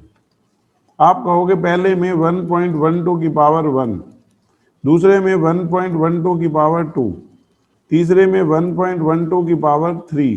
ये जो डिस्काउंटिंग फैक्टर है ना, इसके साथ सीएफएटी की मल्टीप्लाई करेंगे, ऑटोमेटिकली डिस्काउंटेड सीएफएटी आ जाएगी, जिसको हम प्रेजेंट वैल्यू ऑफ सीएफएटी कहते हैं। जिसका मतलब होता है कि जो पैसे आपके प्रोजेक्ट से आ रहे हैं उसमें से आप रिटर्न हटाकर प्रिंसिपल अमाउंट निकाल रहे हो, और ये निकालने का तरीका है। और कैलकुलेटर से इजी वन पता है कैसे है बच्चों, आपने सबसे पहले 1.12 प्रेस करना है, बड़ा सिंपली वे में करा दूंगा। देखो बच्चों 1.12 आप प्रेस करो सिर्फ, उसके बाद डिवाइड वाला जो की है वो प्रेस करो, उसके बाद इक्वल प्रेस करो, समझो 1 बाय में 1.12 हो गया। आपने जैसे ही वो इक्वल प्रेस किया ये आ गया 0.893। आप करके देखो, 1.12 प्रेस करो, पहले ऑन आपने किया, उसके बाद 1.12 प्रेस किया, डिवाइड का की प्रेस किया, इक्वल, तो समझो ये वैल्यू आ गई। फिर इक्वल दबाओ, सिर्फ इक्वल, अब ये समझो इसका स्केयर जो बाय में है उसकी वैल्यू आ गई 0.797। फिर इक्वल प्रेस करो बच्चों, ये आ गया 0.712। इसी तरह फिर इक्वल प्रेस करो, ये पावर 4 वाला आ गया 0.636, और फिर इक्वल प्रेस करो बच्चों तो आ गया 0.567। इसके साथ इनकी मल्टीप्लाई करेंगे, आ जाएंगे हमारे। अब इसको कंपेयर करेंगे आउटफ्लो के साथ, और अगर ये इसको बोल देते हैं शॉर्ट में पीवीसीओ, आउटफ्लो है ना, और इसको बोल देते हैं PVCI, present value of cash inflows. इसमें से इसको घटाकर जो बचेगा वो हमारी एनपीवी है, पीवीसीआई माइनस पीवीसीओ। ये हमारी बच्चों क्या कैलकुलेट होकर आ जाएगी, एनपीवी।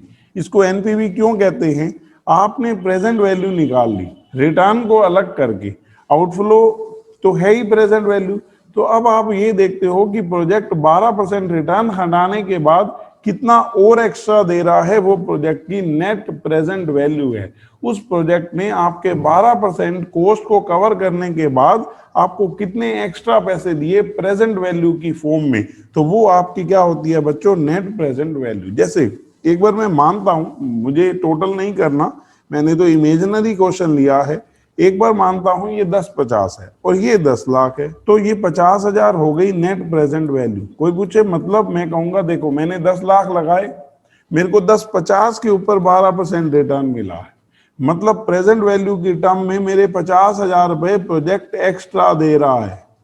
तो ये बच्चों एनपीवी होती है, और ये बेटर वे है क्योंकि आपने अपनी कॉस्ट भी कंसीडर कर ली। जैसे बच्चों पेबैक पीरियड मेथड बढ़ा हमने, पेबैक पीरियड मेथड में आपको क्या दिक्कत लगी, उसमें ये दिक्कत लगी कि सामने वाले पर्सन को हम पैसे दे रहे हैं और हम अपनी कॉस्ट भी कंसीडर नहीं कर रहे। तो इस मेथड में ना अभी हम आगे सीखेंगे discounted payback period. Discounted payback period में क्या है, ये जो डिस्काउंट होने के बाद आएगा ना उसका क्यूमुलेटिव करेंगे और वो देखेंगे 10 लाख का पूरा हो जाएगा, उसमें रिटर्न भी आ गई और साथ में आपकी प्रिंसिपल को कितने टाइम में वापसी आ रहा है वो भी कंसीडर्ड हो रहा है।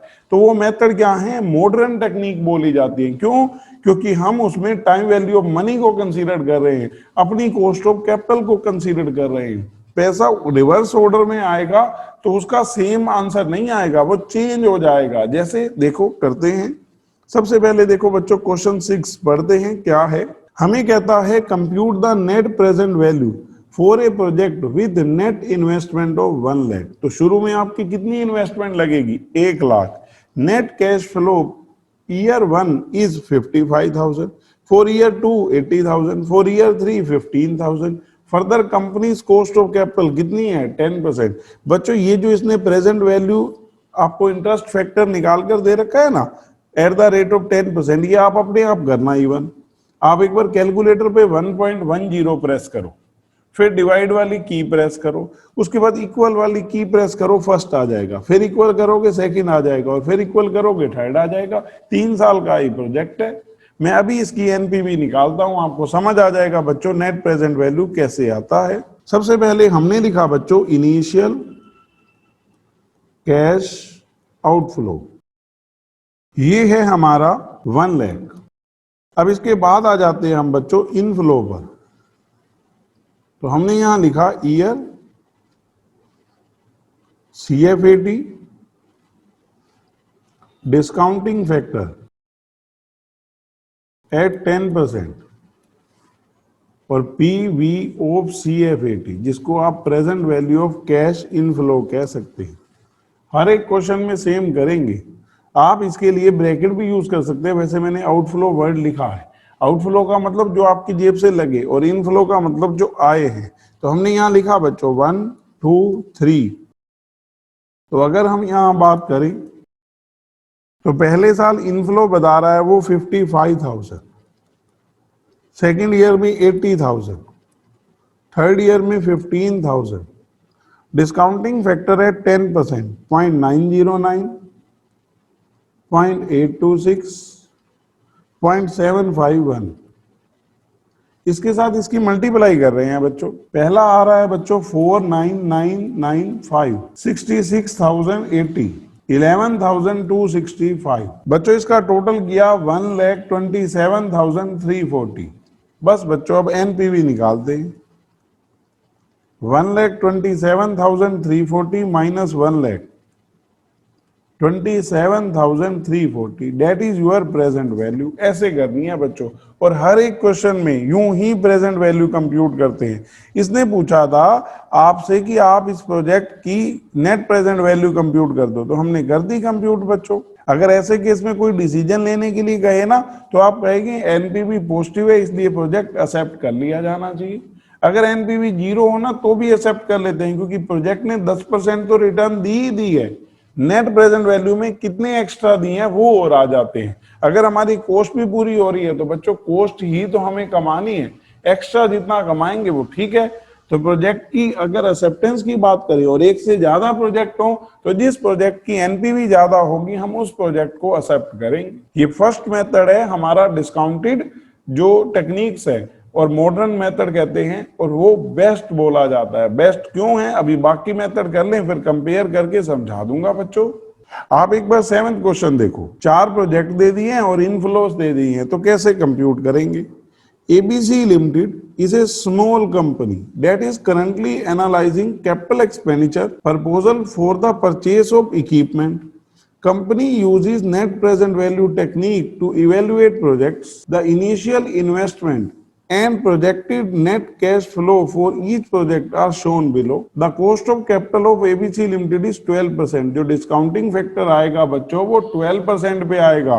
You are required to compute NPV of different project। तो इन चारों प्रोजेक्ट की आपको क्या कंप्यूट करनी है, NPV। अब बच्चों पता क्या है, क्वेश्चन में हमें पता है कि इनिशियल कैश आउटफ्लो दे रखी है, उसके बाद जो CFAT दे रखे हैं ना, इनकी डिस्काउंटिंग होनी है। तो हम इससे अकॉर्डिंग करना चाहते हैं कि बहुत बड़ा क्वेश्चन ना हो जाए कि पहले हम ए की कैलकुलेट कर रहे हैं, फिर बी की, फिर सी की, फिर डी की। तो हम कॉलम बनाकर चलना चाहेंगे, लेकिन हमें ये कंसीडर करना है कि कॉलम रहने कौन से वाले हैं। अगर 4 पहले CFAT के कॉलम होंगे तो 4 प्रेजेंट वैल्यू के भी होंगे और एक डिस्काउंटिंग फैक्टर का हो जाएगा। तो एक बार करते हैं बच्चों किस तरह से रहेगा हमारा। पहले बच्चों हम लोग लिख लेते हैं इनिशियल कैश आउटफ्लो। 4 प्रोजेक्ट हैं तो 4 कॉलम बना देंगे हम लोग। आपके ये प्रोजेक्ट के नाम है बच्चों ABC और D। जो अभी बात होती है ना, जैसे आप कहते हो इनिशियल में ही हमारे पैसे लगेंगे, उसको ईयर 0 बोलते हैं और उसको शॉर्ट में बोलते हैं PVCO। जो आपकी इन्वेस्टमेंट है, जिसको मैं शॉर्ट में कह सकता हूं इनिशियल इन्वेस्टमेंट। आउटफ्लो है ना बच्चों, जेब से जा रहे हैं पैसे, और तो इसमें कुछ है नहीं, तो यहां लिख देते हैं चारों की। पहले की बच्चों 2 लाख, आप ब्रैकेट यूज कर सकते हैं। ब्रैकेट का मतलब सिर्फ आउटफ्लो के लिए होता है। 190, 250 और 210। अब बच्चों आप इनफ्लो पे आ जाओ। तो इनफ्लो कैसे आएंगे वो समझना। आपने एक टेबल बनाएंगे बच्चों, इसमें ना आपने ध्यान रखना है कि हमें 10 कॉलम बनाने पड़ेंगे। मैंने यहां ईयर लिख दिया। यहां पर पहले मैंने पता क्या लिखे बच्चों, आपको ना 4 प्रोजेक्ट दे रखे हैं, तो आप ऊपर लिख दो प्रोजेक्ट्स CFAT। और प्रोजेक्ट हैं कौन कौन से लिख दो नीचे। ए, क्योंकि इन चारों की प्रेजेंट वैल्यू भी लिखनी है, B, C और D।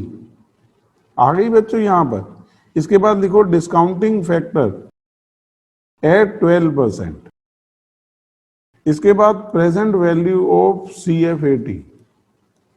ये जो CFAT है ना, इसकी प्रेजेंट वैल्यू, इसमें वही A, B, C और D। अगर हम बात करें तो 1, 2, 3, 4, 5 हमारा काम क्या है बच्चों, पहले जो CFAT दे रखी है ना वो लिख देते हैं। तो आप कहोगे सर पहले प्रोजेक्ट में तो ईयरली 50,000, दूसरे प्रोजेक्ट में बात करें तो ये हमारी है 40, 50, 70, 75, 75। तीसरे वाले में बच्चों 75, 75, ये तो क्वेश्चन में गिवन है, एज इट इज लिखनी है हमें 60, 80 और 1 लाख। और इससे नेक्स्ट वाले में 75,000, 75,000, 60,000, 40,000 और 20,000। अब आ जाओ बच्चों 12% पे डिस्काउंटिंग फैक्टर, जैसे आपको समझाया है वैसे करना है। 1.12 प्रेस करो, फिर डिवाइड, फिर इक्वल। तो पहले आ रहा है बच्चों 0.893, हम ना 3 डिजिट तक राउंड ऑफ करेंगे। अगर फोर्थ वाली डिजिट 5 या 5 से ऊपर हुई तो नेक्स्ट कर देंगे, जैसे 0.8928 आ रहा है तो इसलिए हमने इसको 3 कर दिया। इसी तरह अगला बच्चों 0.7971 आ रहा है तो 797। इसके बाद नेक्स्ट आ रहा है 0.7117, तो वो 1 के बाद 7 है तो उसको 2 कर देंगे। उससे नेक्स्ट आ रहा है बच्चों 0.6355, तो 636 कर देंगे। और इससे नेक्स्ट आ रहा है बच्चों 0.5674, तो इसलिए 0.567 रहने देंगे। आप अपने पास करके देखो बच्चों। पता है अब क्या सिखाना है, इनकी इनसे मल्टीप्लाई हो जाएगी इंडिविजुअली, लेकिन जैसे पहले वाला प्रोजेक्ट है ना वहां हर साल इक्वल है, तो हम चाहते तो ऐसे भी कर सकते, सिंगल यही प्रोजेक्ट होता, इन पांचों का मैं टोटल कर देता। इसको बोलते हैं क्यूमुलेटिव डिस्काउंटिंग फैक्टर। कैलकुलेटर में कैसे निकलता है, जैसे आपने 5 का कर लिया, आप GT का बटन प्रेस कर दो इसके तुरंत बाद, तो आपकी 3.6047 देखो वैल्यू आ रही है, जिसको 3.605 लिखेंगे, समझे ना। इसका अगर मैं टोटल करूं क्यूमुलेटिव तो 3.605 ही आएगा, वो कैलकुलेटर से सीधा आ जाएगा। 50,000 को एक एक बार अलग अलग मल्टीप्लाई करने की बजाय 50,000 को सीधा इससे करेंगे तो सीधा टोटल आ जाएगा। जब इक्वल हों, अनइक्वल हों तो फिर तो यही वे है जिससे मैं कर रहा हूं। तो बच्चों एक बार मैं मल्टीप्लाई कर रहा हूं, आप ध्यान से समझना, बस जस्ट इसकी इनसे मल्टीप्लाई होनी है। 50,000 इंटू 0.893, तो ये किया बच्चों 44,650। इसी तरह सेकंड वन हमने किया बच्चों मल्टीप्लाई 0.797 से 39,850। इसके बाद 50,000, 0.712, 35,600। नेक्स्ट बच्चों 50,000 इंटू 0.636, ये आ रहा है 31,800। और इससे नेक्स्ट 50,000 इंटू 0.567, ये आ रहा है 28,350। और अगर मैं टोटल की बात करूं तो बच्चों 1,80,250।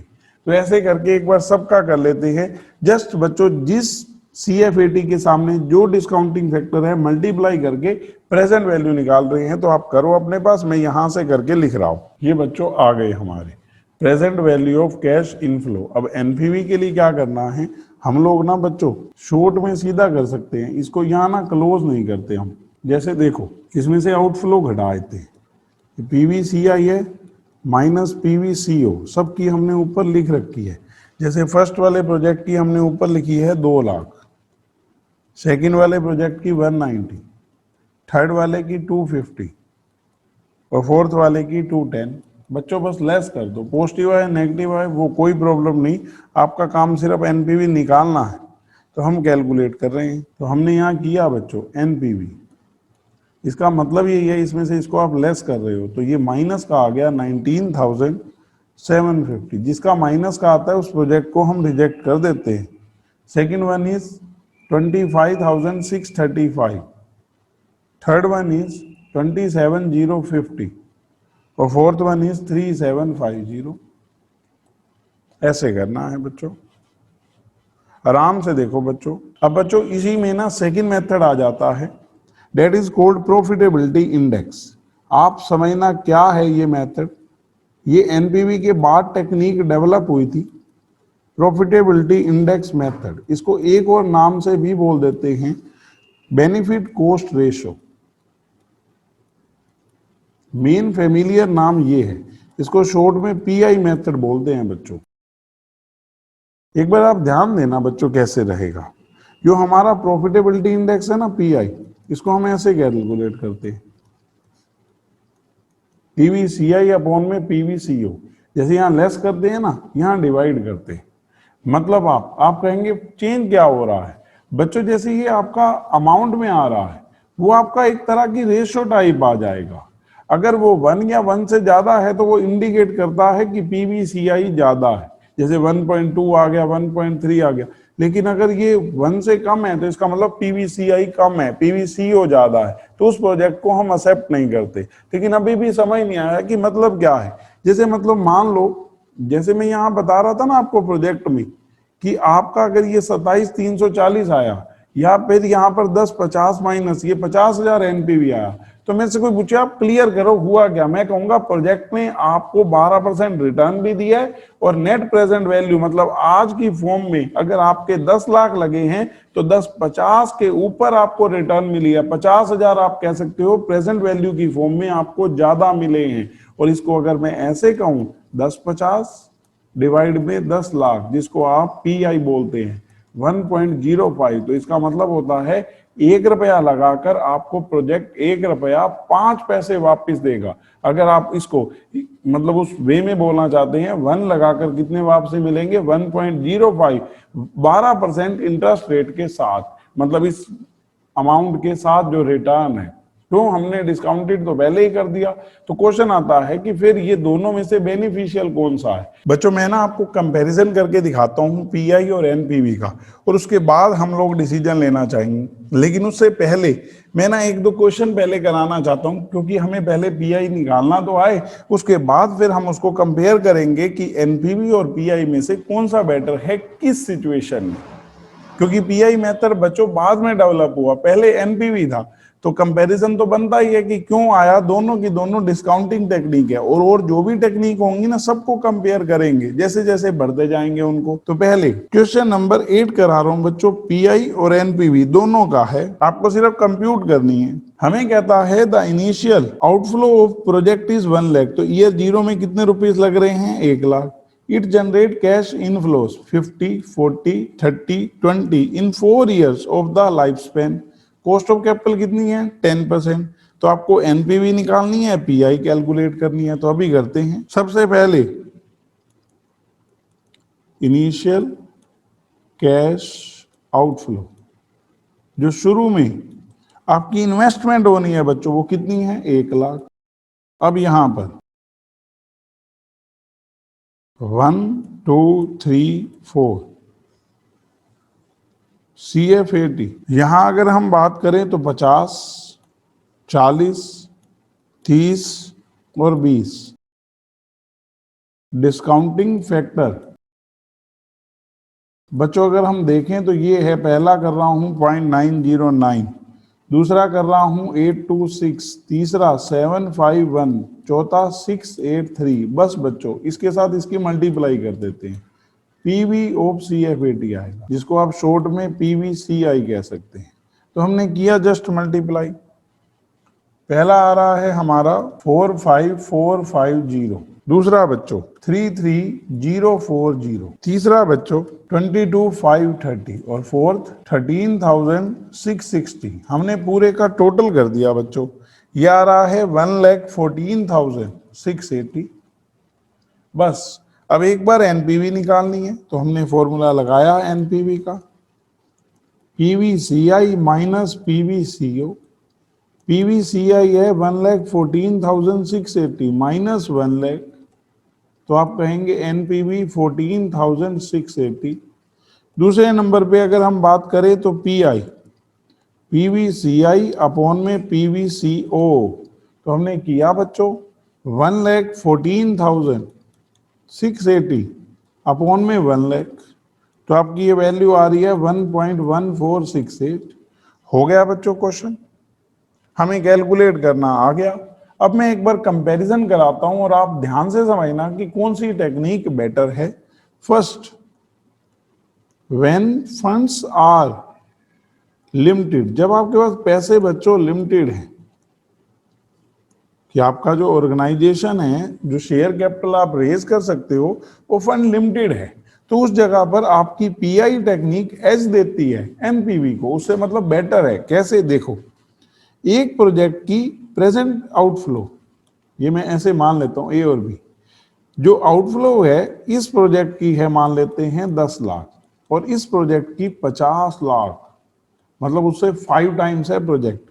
और अगर हम पीवीसीआई की बात करें, डिस्काउंटिंग होने के बाद बच्चों 10% जो इनकी कॉस्ट ऑफ कैपिटल है, यहां प्रोजेक्ट की है 11 लाख और यहां पर है 52 लाख।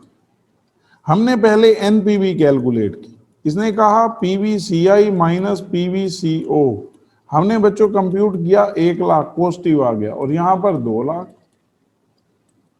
समझे बात।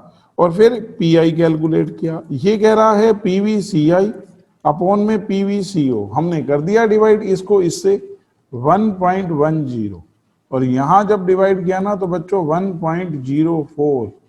अब आप देखो बच्चों, पी एनपीवी के अकॉर्डिंग देखिए, मेरे से कोई पूछे तो मैं कहूंगा बेस्ट ये है, और पीआई के अकॉर्डिंग कोई कहे तो मैं कहूंगा बेस्ट ये है।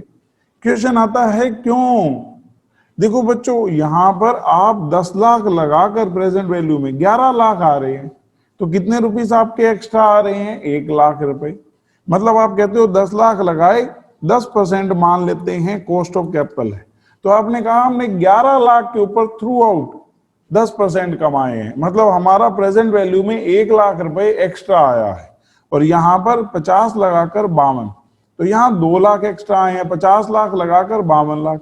आपने कहा एक बार आप 1 रुपए के पॉइंट ऑफ व्यू से बता सकते हो? मैंने कहा हाँ, इसको इससे डिवाइड कर दो, यहाँ 1 रुपया 10 पैसे के ऊपर 10% कमाया 1 लाख लगाकर, यहाँ 1.04। अब बच्चों, अगर आपके पास फंड लिमिटेड है, पैसे का अल्टरनेट दूसरी जगह भी यूज हो सकता है, और भी प्रोजेक्ट हैं, कोई म्यूचुअली एक्सक्लूसिव वाला कंसेप्ट नहीं है, तो मैं कहूंगा सबसे पहली चीज, अगर फंड लिमिटेड है तो आप बेहतर यूटिलाइजेशन करो ना। बच्चों एक बात वैसे ही बताता हूं, मान लो ये प्रोजेक्ट हमें रिटर्न दे रहा है जो सा 50 लाख वाला 13% और ये दे रहा है 15%, तो आप मेरे को ये बताओ कि कौन सा बेटर है? आप कहोगे सर क्लियर है 15%, लेकिन अभी आपकी सोच बदल जाएगी बच्चों। व्हेन फंड्स आर अनलिमिटेड, जब पैसे जो होते हैं वो क्या होते हैं? अनलिमिटेड। अनलिमिटेड का कंसेप्ट समझना बच्चों क्या है।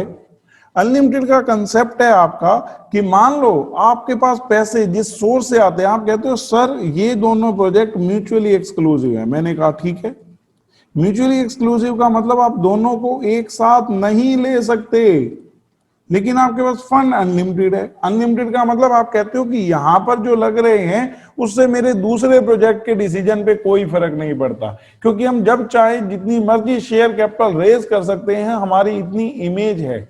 आप बड़े बड़े कॉर्पोरेट की बात करो बच्चों, रिलायंस, टाटा, आज वो आईपीओ लाएं तो क्या लोग उनके शेयर्स नहीं खरीदेंगे? बल्कि बहुत ज्यादा क्वांटिटी में उनका ओवर सब्सक्रिप्शन होता है, तो मतलब उनको ये प्रॉब्लम नहीं है, उनके पास फंड क्या है? अनलिमिटेड हैं। अब बच्चों एक जगह मेरे को 10 लाख लगाकर 11 लाख के बराबर रिटर्न मिल रही है 10%, जो मेरी कॉस्ट ऑफ कैपिटल है, और दूसरी जगह 50 लगाकर 52 लाख, तो मैं कहूंगा कि मैं तो 52 वाले के साथ जाऊंगा, क्योंकि वहां 2 लाख एक्स्ट्रा आ रहे हैं। तो वो कहते 50 लाख भी तो लग रहे हैं, तो आपने कहा फंड की दिक्कत क्या है? हमें तो ऐसे प्रोजेक्ट ही नहीं मिलते जो 10% ही रिटर्न दे दे जो हमारी कॉस्ट है। एक एग्जाम्पल से समझाता हूं बच्चों, समझ आएगा। मान लेता हूं मैं ए और बी, 2 पर्सन ने मेरे को उधार के लिए कहा, मेरे जो अपने पैसे आते हैं, अपने नहीं है मेरे पास, मैं किसी से फाइनेंस कराता हूं और एज इट इज सामने वाले को दे देता हूं। पीछे जो मुझे रेट कह रहा है वो कहता है 10% ब्याज लगेगा, मुझे नहीं पता, आप किसी को मर्जी उधार पर दो। ए ने मुझे कहा कि वो मेरे को रिटर्न देगा 15%, लेकिन शर्त है कि मैं उस केस में बी के साथ डील नहीं करूंगा, क्योंकि उसका प्योर कंपीटिटर है। कहते हैं आप एक के साथ करेंगे, और बी ने कहा कि वो 13% रिटर्न देगा। मेरे को पीछे इंटरेस्ट किस रेट से पे करना है? 10%। पैसे मेरे नहीं है, लेकिन वो मेरा अनलिमिटेड सोर्स है, वो कहता है जितने मर्जी ले जाओ 10% पे, हमें प्रॉब्लम नहीं है। अब बी ने भी सेम कही कि अगर आप मेरे से डील करोगे तो ए से डील नहीं करोगे। म्यूचुअली एक्सक्लूसिव है। प्रोजेक्ट की कई बार नेचर होती है, हम मानते हैं कि मैनेजमेंट दोनों चीजें एक साथ एक्सेप्ट नहीं कर सकती, तो आप एक ए या बी में से एक का आपको चूज करना है कि किसको लेना है। अब बच्चों सुनना ध्यान से, हम समझ रहे हैं कि यहाँ जो 50 लाख रुपए लगेंगे, ये कहता है मेरे को 50 लाख उधार पे चाहिए और ये कह रहा है 10 लाख, तो मैंने हिसाब लगाया कि इसके 10 लाख पे मैं 5% एक्स्ट्रा कमाऊंगा 50,000। समझ गए ना बच्चों, 10 लाख पे 15% से उससे 1,50 कमाऊंगा, 1 लाख रुपए पीछे देने पड़ेंगे, 50,000 रुपए ईयरली बचेंगे। जबकि इसके साथ जाऊं तो 50 लाख के ऊपर 3% से मुझे 1,50 मिलेंगे। म्यूचुअली एक्सक्लूसिव है, अगर ना होते तो मैं दोनों ही एक्सेप्ट कर लेता, क्योंकि मेरे पास फंड अनलिमिटेड है, तो मैं तो कहूंगा दोनों से जाने में क्या दिक्कत है, दोनों से कुछ ना कुछ मुझे मिल ही रहा है। लेकिन यहां पर आप अगर देखें तो फंड आपके क्या हैं, अनलिमिटेड हैं, लेकिन प्रोजेक्ट म्यूचुअली एक्सक्लूसिव हैं। तो किसके साथ जाना चाहेंगे, जिसकी ईआई ज्यादा है या जिसकी एनपीवी ज्यादा है? तो मैं कहूंगा मैं तो एनपीवी के साथ जाऊंगा, मुझे इसमें कोई इंटरेस्ट ही नहीं है। तो बच्चों आज की डेट पर जो बड़े बड़े कॉर्पोरेट हैं वहां फंड की तो प्रॉब्लम ही नहीं है, इसलिए जब हम क्वेश्चन कर रहे होंगे ना तो एनपीवी टेक्निक को सुपीरियर माना जाता है। दूसरा, वो पीआई से पहले आई थी, क्योंकि फर्स्ट टेक्निक थी जो डिस्काउंटिंग फैक्टर को कंसीडर कर रही थी, इसको डिस्काउंटिंग टेक्निक, उसके बाद ही बाकी टेक्निक आई है। तो सबसे ओल्ड भी है और सबसे बेटर भी है, क्योंकि इसने अनलिमिटेड फंड के साथ बताया और कॉर्पोरेट के पास फंड की कोई प्रॉब्लम नहीं होती। वो कहते हैं हमारी कॉस्ट पूरी हो जाए ऐसा प्रोजेक्ट बता दो। कॉस्ट भी क्या है, हमारे शेयर होल्डर के लिए डिविडेंड कमाना है, जिनसे लोन ले रखा है उनको इंटरेस्ट पे करना है, तो वही तो हमें रिटर्न कमाना होता है। तो अब एक बार देखो बच्चों, ये हमारा क्वेश्चन नंबर 8 हो गया। अब 9 करते हैं। हमें कहता है S limited is considering the purchase of a machine. Two machine है बच्चों, LM and PM are available, each costing 1 lakh. Both machine will last for 5 years with no residual value. In comparing the profitability of machine, a discount rate of 10% is to be used. Earning after tax at the rate of 40% and charging depreciation of straight line are expected to be। बच्चों earning after tax simple भी लिख कर जाए ना तो automatically वो after depreciation होता है, और उसने कह भी दिया डेप्रीशिएशन किससे लगा हुआ है, स्ट्रेट लाइन मेथड से। दोनों के दोनों प्रोजेक्ट में 1 लाख रुपए की इन्वेस्टमेंट है। LM हो गया मतलब मशीन कह लो, और PM हो गया। आपको बच्चों प्रॉफिट आफ्टर टैक्स बता रखे हैं, CFAT हम कंप्यूट कर लेंगे इसकी हेल्प से, जिस मेथड में जरूरत होगी।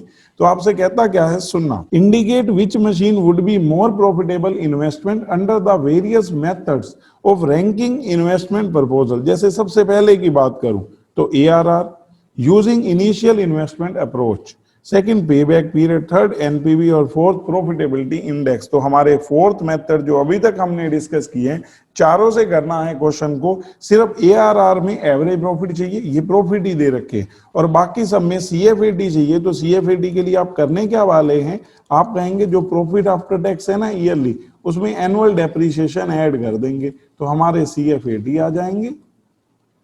एक बार करते हैं बच्चों, सब समझ आ जाएगा। जैसे क्वेश्चन नंबर 9, अगर मुझे कोई कहे कि आप ARR निकालो, बच्चों ये ट्रेडिशनल में एक ही टेक्निक ऐसी है जिसमें प्रॉफिट कंसीडर होते हैं, तो मैं सबसे पहले पूछूंगा कि इनिशियल इन्वेस्टमेंट कितनी है। तो बच्चों हमारे यहाँ 2 मशीन है, LM और PM, तो हम लिख देते हैं दोनों ही मशीनें ना 1 लाख रुपए की है, कोई रेजिडुअल वैल्यू नहीं है, लाइफ 5 years है, तो एनुअल डेप्रीशिएशन 20,000 हो गया। लेकिन इस मेथड में हमें डेप्रीशिएशन की जरूरत ही नहीं है, हमें तो क्या चाहिए, एवरेज प्रॉफिट। तो हमने लिखे एवरेज प्रॉफिट्स कैसे कैलकुलेट करते हैं, आप कहोगे टोटल प्रॉफिट्स, वो आफ्टर टैक्स ही होते हैं बच्चों, जहां कहीं भी प्रॉफिट वर्ड यूज होगा, अपॉन में टोटल नंबर ऑफ ईयर्स, जो टोटल ईयर्स हैं। तो 4 मशीन LM, एक बार बच्चों आप टोटल करो कितना बन रहा है हमारा, हमने कहा 10 + 20 30 + 30 60,000 प्लस में 10 70,000। आप बच्चों 70,000 को 5 से कर दो divide, 14,000 rupees. Same 4 machine PM, अगर हम इसका टोटल करें, पहले साल बच्चों 10,000 नेगेटिव है, फिर 10,000 जीरो हो गया, +20 प्लस 40 प्लस 20 तो 80,000 अपॉन में 5 16,000। अब हम बच्चों कैलकुलेट करते हैं ARR, average rate of return. Formula क्या होता है ARR का? हम कहेंगे एवरेज प्रॉफिट्स अपॉन में इनिशियल इन्वेस्टमेंट। परसेंटेज के लिए बच्चों इनटू 100 करते हैं, हम फॉर्मूले में नहीं लिखते। तो फॉर मशीन LM,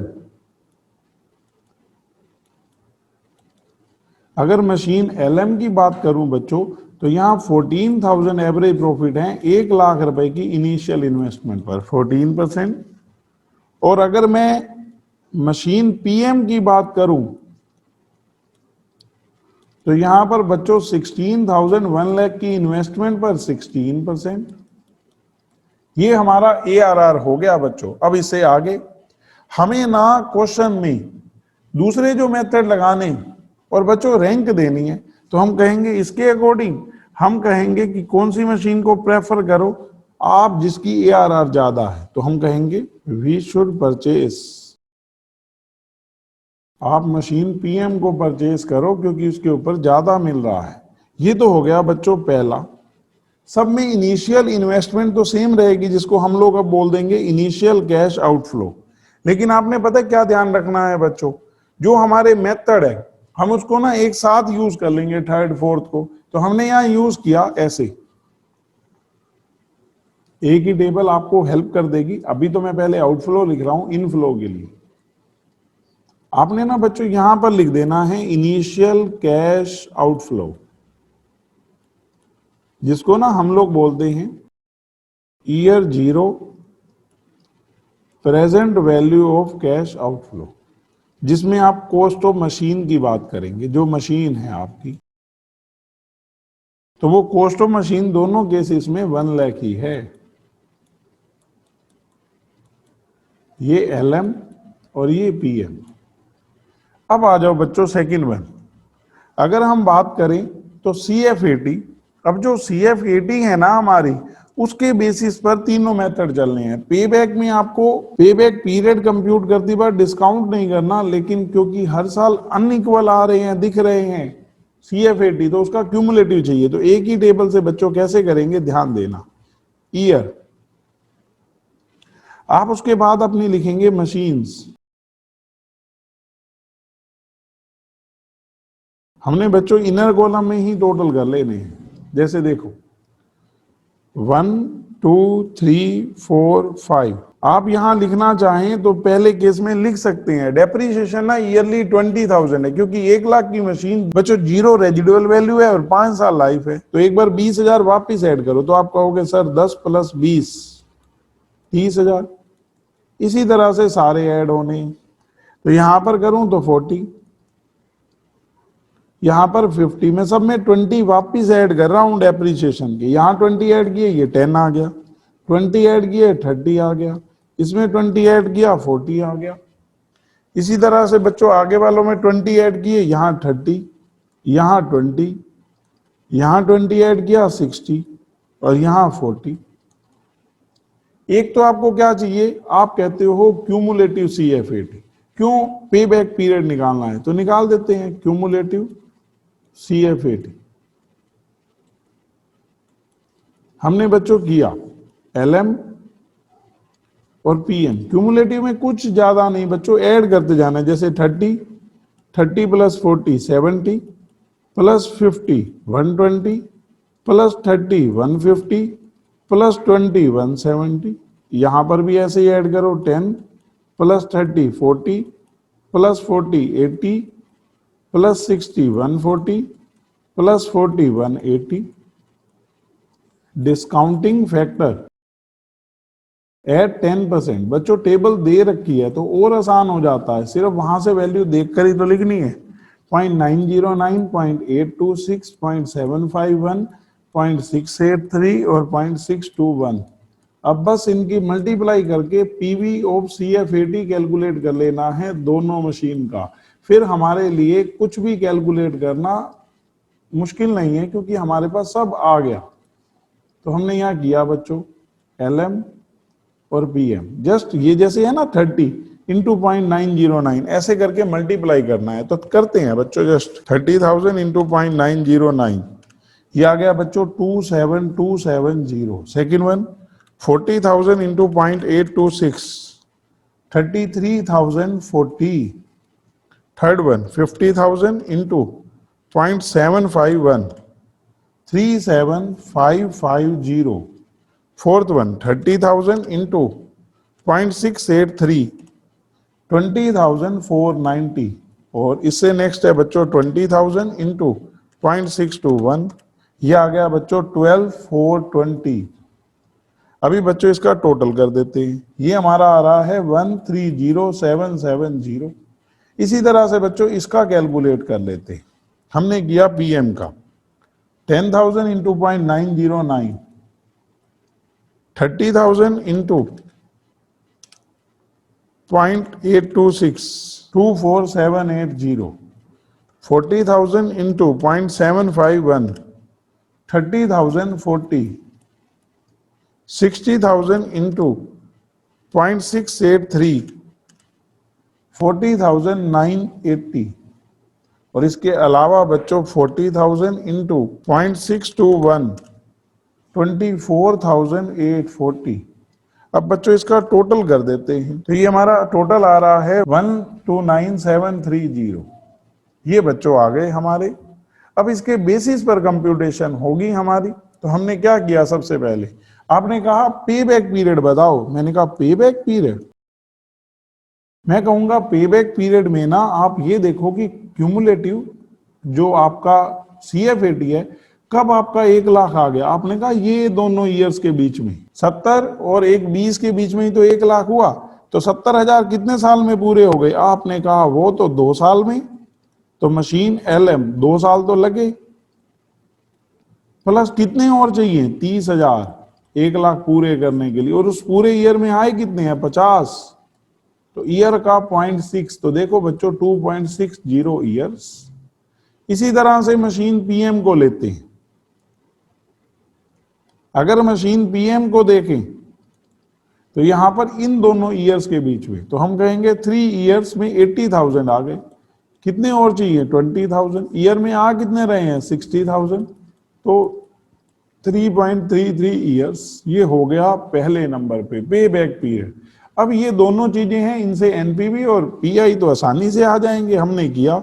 और आप इसके अकॉर्डिंग प्रेफर पता किसको करेंगे बच्चों, जिसका पे बैक पीरियड कम है, हम कहेंगे we should purchase machine LM pay back period के अकॉर्डिंग। अब आप NPV निकालो बच्चों, हम कहेंगे PVCI माइनस PVCO, तो फॉर मशीन LM ये बच्चों 13770 माइनस 1 लाख, आप कहेंगे 30,770। इसके बाद for machine PM 129,730 minus 1 lakh, 29,730। अब बच्चों नेक्स्ट वन आपको PI कंप्यूट करना है, तो PI के लिए फॉर्मूला होता है PVCI अपॉन में PVCO for machine LM 13770 divide में 1 लाख 1.3077। सेकेंड नंबर पे फॉर मशीन PM